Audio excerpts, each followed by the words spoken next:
আমরা বিদ্যালয়ে যে শিক্ষা গ্রহণ করে এসেছি অনেক ক্ষেত্রে সেটা কিন্তু সঠিক শিক্ষা নয়। পরীক্ষার্থীরা যারা ওখানে যায় তারা কিন্তু খুব টেনশনে পড়ে যায়। বোর্ড মেম্বাররা কিন্তু খুব নাকানি চোপানি খাওয়াবে। ক্লাসের সবচেয়ে কম মেরিট, কম পরিশ্রমী, বোকা হওয়া, সবার রেজাল্ট যার সবার পেছনে, তা সে যেন বুঝতে পারে, তবেই কিন্তু সেই শিক্ষক কিন্তু আদর্শ শিক্ষক বলে পরিগণিত হবে। বোর্ড মেম্বার 3 জন থাকবে, অনেকে হয়তো জানে না। মাঝখানে যিনি থাকবেন তিনি কিন্তু স্কুল সার্ভিস কমিশনের খোদ লোক। মনে করতে হবে এই 20 নম্বরের যে ইন্টারভিউ, এটা তার কর্মজীবনের প্রবেশপথের শেষ ধাপ। ইন্টারভিউ বোর্ডটা হাসি ঠাট্টা মস্করা করার জায়গা নয়। যে 3 জন বসে আছে এরা কিন্তু স্যার নয়, এটা অনেকে ভুল করেন। এই 3 জন কিন্তু ছাত্রছাত্রী। যে ইন্টারভিউ দিতে এসেছে MA BEd সে কিন্তু শিক্ষক, এটা অনেকে ভুল করে। অর্থাৎ রাজ্য সরকার এই 3 জন ছাত্রছাত্রীকে পাঠিয়েছে, তোমাদের ক্লাসে এই মাস্টারমশাই বা দিদিমণিটা যাবে, তোমরা দেখি ভালো করে প্রশ্ন করো তো, যদি তোমাদের মনের মতো হয় তাহলে ওই যাবে। কেতাবি শিক্ষা হয়ে গেছে। এইবারে আমি কতটা নিজেকে গ্রহণযোগ্য শিক্ষক হিসাবে তৈরি করব, তার উপরে কিন্তু অহরহ প্রশ্ন হবে। নিজেকে উজ্জীবিত করে বোর্ড মেম্বারদের হৃদয় ও মস্তিষ্ককে সন্তুষ্ট করাটাই হচ্ছে কি প্রধান কাজ। বই পড়ে কিছু আর হবে না, যা হয়ে গেছে লিখিত পরীক্ষায়। এবার নিজের আচার ব্যবহার, পোশাক বেশভূষা একটা শিক্ষকের সঙ্গে ভীষণভাবে জড়িত, সেইগুলো প্রমাণ করে দিতে হবে ইন্টারভিউ বোর্ডে, আমি যোগ্য শিক্ষক শিক্ষিকা হতে চলেছি।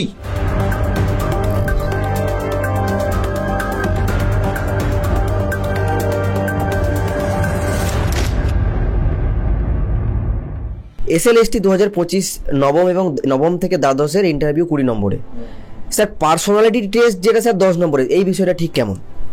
10 নম্বরের পার্সোনালিটি টেস্ট এর ভিতরে কমিউনিকেশন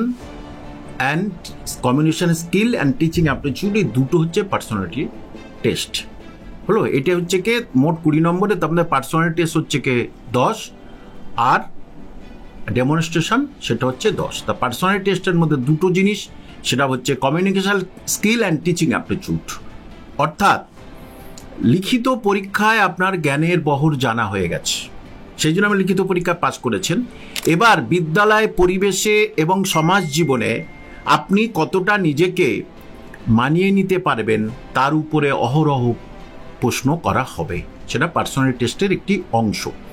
শুধুমাত্র কেতাবি শিক্ষা নয়, বই পড়ে তো আমি পরিশ্রম করে রিটেনে পাস করেছি, কেতাবি শিক্ষা নয়। আপনি কতটা জানেন সেটা নয়, নিজেকে কতটা প্রকাশ করতে পারছেন, এক্সপ্রেস করতে পারছেন, তা বিবেচ্য হবে কিন্তু ইন্টারভিউ বোর্ডে। অর্থাৎ মাস্টার মশাই বা দিদিমণিরা শ্রেণীকক্ষে কিভাবে জ্ঞানদান করবেন, কত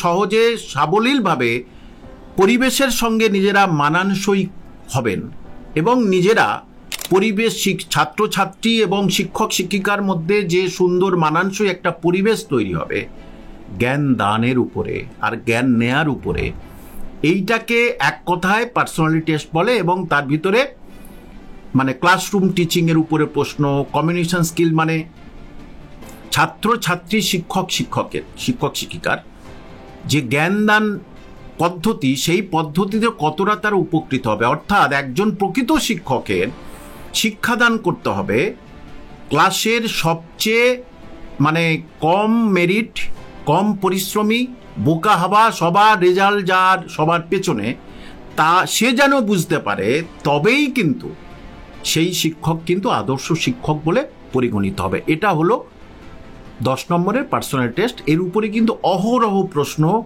করে বোর্ড মেম্বাররা কিন্তু খুব নাকানি চোপানি খাওয়াবে, যারা সঠিকভাবে হবে না। কারণ এটা তো কেতাবি শিক্ষা নয়। আমরা বিদ্যালয়ে যে শিক্ষা গ্রহণ করে এসেছি অনেক ক্ষেত্রে সেটা কিন্তু সঠিক শিক্ষা নয়। তার ফলেই ছেলেমেয়েরা, পরীক্ষার্থীরা যারা ওখানে যায় তারা কিন্তু খুব টেনশনে পড়ে যায়। স্যার টিচিং অ্যাপটিটিউড বলতে স্যার কি বোঝায়? ওই যে টিচিং অ্যাপটিটিউড বললাম, পার্সোনালিটি টেস্টের একটা ভাগ, যেটা কমিউনিকেশন স্কিল আরেকটা ভাগ।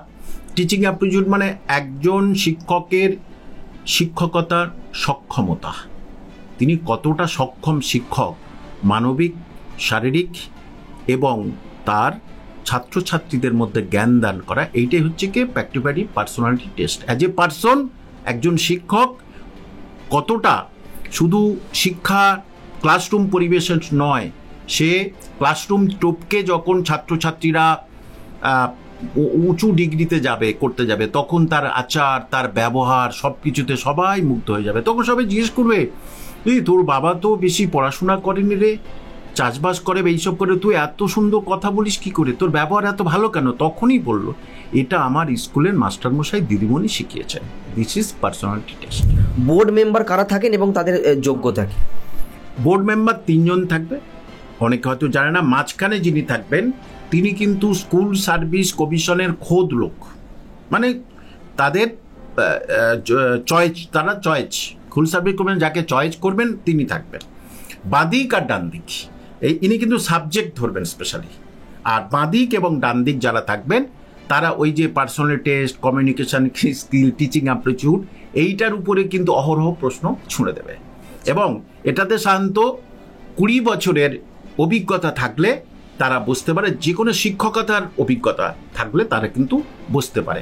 আমি দেখেছি কম বয়স থেকে একদম 60-65 বছর বয়স পর্যন্ত অধ্যাপক থেকে শুরু করে কিছু মানে একেবারে খুব জনপ্রিয় এবং জ্ঞানী শিক্ষকও ছিলেন সেখানে। সুতরাং এখানে এবারে প্রথমে যিনি থাকবেন স্কুল সার্ভিস কমিশনের মনোনীত, বাঁদিক আর ডান দিকের মধ্যে একজন হচ্ছে মনোনীত হবে শিক্ষা দপ্তরের, আর একজন মনোনীত রাজ্য এই রাজ্যের মনোনীত। ঠিক আছে, যে সুতরাং এই রাজ্যের মনোনীত, এটা ইন্টারভিউ বোর্ডের নিয়ম আমি জানি, কিন্তু এই সরকার এই রাজ্যের মনোনীত মানে 3 জনকে মনোনীত করবে এই রাজ্যে, সেটা আমি বলতে পারছি না। আমি রুলস অ্যান্ড রেগুলেশনটা বলে দিলাম। বলছি স্যার, তারা কিভাবে প্রস্তুতি নেবেন পরীক্ষার্থীরা, এটা আপনি কিভাবে বার্তা দেবেন? দেখুন, যে তাদেরকে মনে করতে হবে এই 20 নম্বরের যে ইন্টারভিউ, এটা তার কর্মজীবনের প্রবেশপথের শেষ ধাপ। অর্থাৎ ইন্টারভিউ বোর্ডটা হাসি ঠাট্টা মস্করা করার জায়গা নয়।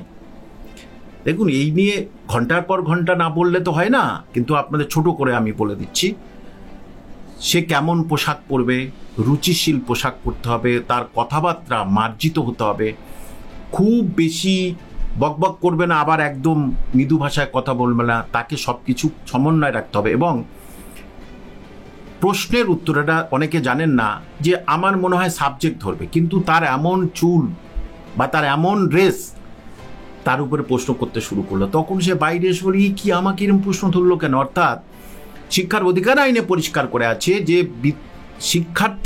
শিক্ষার্থীর উত্তরের ভিত্তিতে প্রশ্ন। আমি একটা প্রশ্ন ধরলাম, তোমার বাবা কি করে? সে বলল, আমার বাবা হোমিওপ্যাথি ডাক্তার, আমার বাবার কাছে কিন্তু এই তৃণমূল কংগ্রেস সব মন্ত্রীরা কিন্তু দেখাতে আসে পেশেন্ট। তাহলে এই শিক্ষার্থীর প্রশ্নের উত্তরের ভিত্তিতে প্রশ্ন, এইবারে কিন্তু চলে গেলে কত পাকা সেইটাই দেখাবো। অর্থাৎ বিদ্যালয়ে গিয়ে সে কিন্তু পাকামি মারবে বেশি। এবং সবসময় মনে করা উচিত যে 3 জন বসে আছে এরা কিন্তু স্যার নয়, এটা অনেকে ভুল করেন। এই 3 জন কিন্তু ছাত্রছাত্রী। যে ইন্টারভিউ দিতে এসেছে MA BEd, সে কিন্তু শিক্ষক, এটা অনেকে ভুল করে। অর্থাৎ রাজ্য সরকার এই 3 জন ছাত্রছাত্রীকে পাঠিয়েছে, তোমাদের ক্লাসে এই মাস্টারমশাই বা দিদিমণিটা যাবে, তোমরা দেখি ভালো করে প্রশ্ন করো তো, যদি তোমাদের মনের মতো হয় তাহলে ওই যাবে। বুঝতে পারলাম? অর্থাৎ সমস্ত স্কুলগুলোর প্রতিনিধি হচ্ছে এই 3 জন, যেটা অনেকে মনে করে আমি ছাত্র, এই 3 জন শিক্ষক।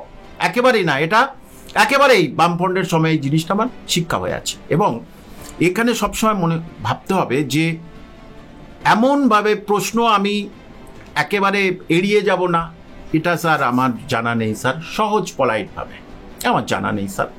এবারে তারপরে প্রশ্ন করলো যে নানা রকম ছোটোখাটো প্রশ্ন, সাধারণ যে প্রশ্নগুলো সেগুলো তার সাধারণভাবে বলতে হবে, একদম সিরিয়াস, এবং তাকে এমনভাবে প্রশ্নের উত্তর দিতে হবে যে তার উত্তর এত সুন্দর হবে যে বোর্ড মেম্বারদের মস্তিষ্কে একটা আলোড়ন সৃষ্টি করবে এবং বোর্ড মেম্বারদের মনটাকে কিন্তু একেবারে তার প্রতি সুন্দর একটা মানসিকতা তৈরি করবে এবং এটা একদিনে সম্ভব নয়।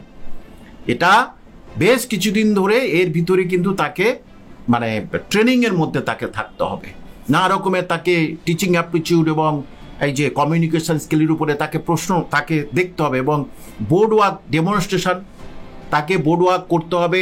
তুমি একটা কবিতা পড়াও তো, কবিতা পড়ালো, সে কবিতাটা কিরম পড়াচ্ছে, কবির ব্যাকগ্রাউন্ড বলতে হবে, কবিতার ব্যাকগ্রাউন্ড বলতে হবে, তারপরে লাইন পড়াতে গেছে তখনই এখান থেকে প্রশ্ন উড়ে যেতে পারে। আচ্ছা, এই কবিতার এই যে চরিত্র বললে, এই চরিত্র আর কোন কবির কোথায় আছে বলো তো? হলো। এবং আচ্ছা, এই কবিতার এই লাইনটার এই রকম লাইনটার কোথায় আছে তোমার বলে মনে হয়? এই যে বললাম কেতাবি শিক্ষা হয়ে গেছে, এইবারে আমি কতটা নিজেকে গ্রহণযোগ্য শিক্ষক হিসাবে তৈরি করব তার উপরে কিন্তু অহরহ প্রশ্ন হবে এবং প্রত্যেকে যারা এর মধ্যে আছেন যে নিজেকে উজ্জীবিত করে বোর্ড মেম্বারদের হৃদয় ও মস্তিষ্ককে সন্তুষ্ট করাটাই হচ্ছে কি প্রধান কাজ। আবার বলছি, নিজেকে উজ্জীবিত করে বোর্ড মেম্বারদের হৃদয় ও মস্তিষ্ক সন্তুষ্ট করাটাই কিন্তু আপনার প্রধান কাজ হবে। সুতরাং এর উপরে তাদের অনেক পড়াশোনা করতে হবে। এটা কেতাবি শিক্ষা নয়, বই পড়ে কিছু আর হবে না। যা হয়ে গেছে লিখিত পরীক্ষায়, এবার নিজের আচার ব্যবহার পোশাক বেশভূষা একটা শিক্ষকের সঙ্গে ভীষণভাবে জড়িত, সেইগুলো প্রমাণ করে দিতে হবে ইন্টারভিউ বোর্ডে আমি যোগ্য শিক্ষক শিক্ষিকা হতে চলেছি।